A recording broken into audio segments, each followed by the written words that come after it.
For more on President Biden's trip to Saudi Arabia, we turn to Rhonda Sleem. She's with the Middle East Institute, which is a Washington, D.C. based think tank.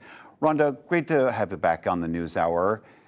You well remember candidate Joe Biden was very critical of the Crown Prince, calling the kingdom a pariah state for their crackdown on dissent and for the murder of Jamal Khashoggi. And now we see President Biden, as president, fist bumping the Crown Prince. What do you make of that dichotomy?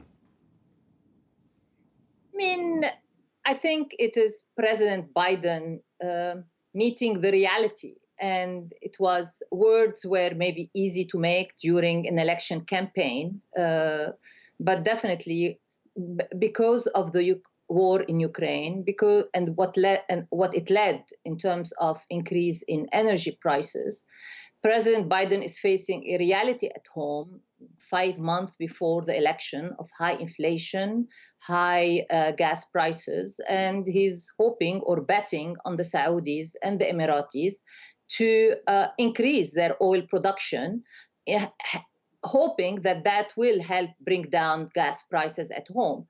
And I think that is somehow it's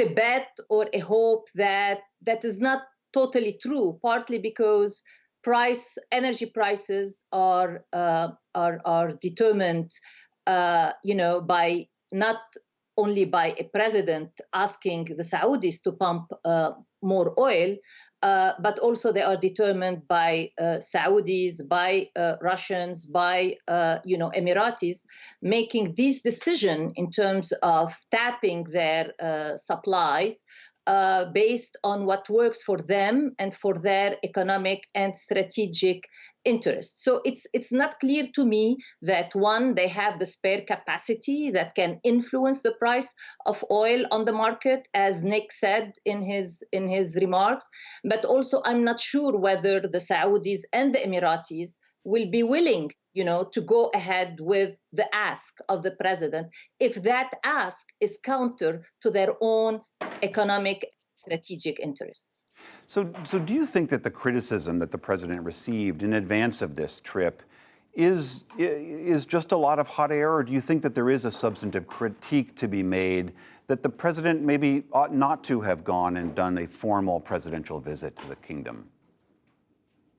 I think he ought not have made the remarks he made during the election campaign by promising to make Saudi Arabia a pariah state on the global scene, because he must know, as a candidate, as a former VP, that Saudi Arabia is an important country in the region, that we have a lot of issues that we need to have their cooperation on, in terms whether it's energy, whether it's regional security.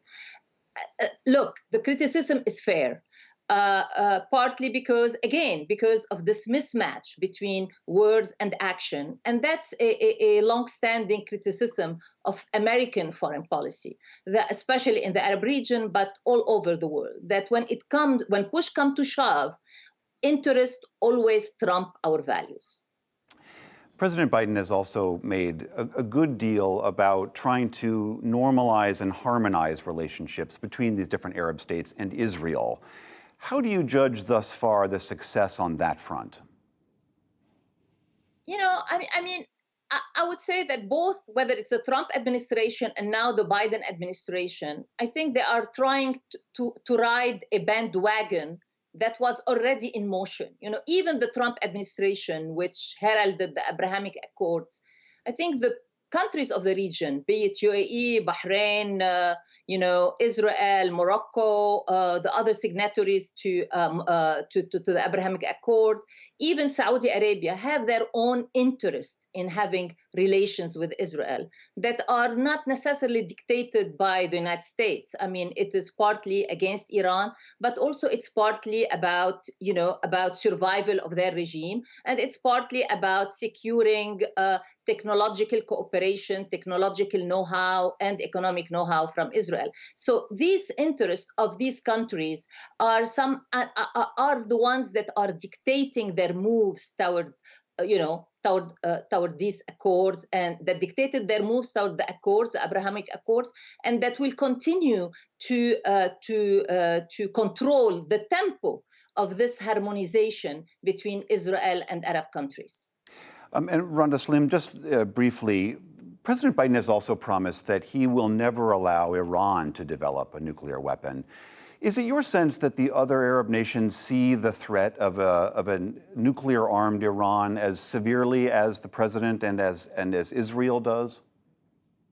No, I don't think so. Going all the way back to 2015 and before that, there was always a disagreement, or let's say a different perspective in terms of priorities when it comes to Iran. The US and Israel denying Iran nuclear weapon was their first priority, whereas for the Arab countries, their first priorities was ballistic missiles program of Iran, the Iran proxy network in the Arab region. And they always felt and, bet that the United States and Israel will one day take care of the Iranian nuclear program. And that partly explained why it was never a priority, whereas they felt that they were abandoned by America, especially during the negotiation in 2015 with Iran, because it did not stress enough their concerns in the deal, meaning the ballistic missiles program of Iran and Iran's proxy network in the Arab region.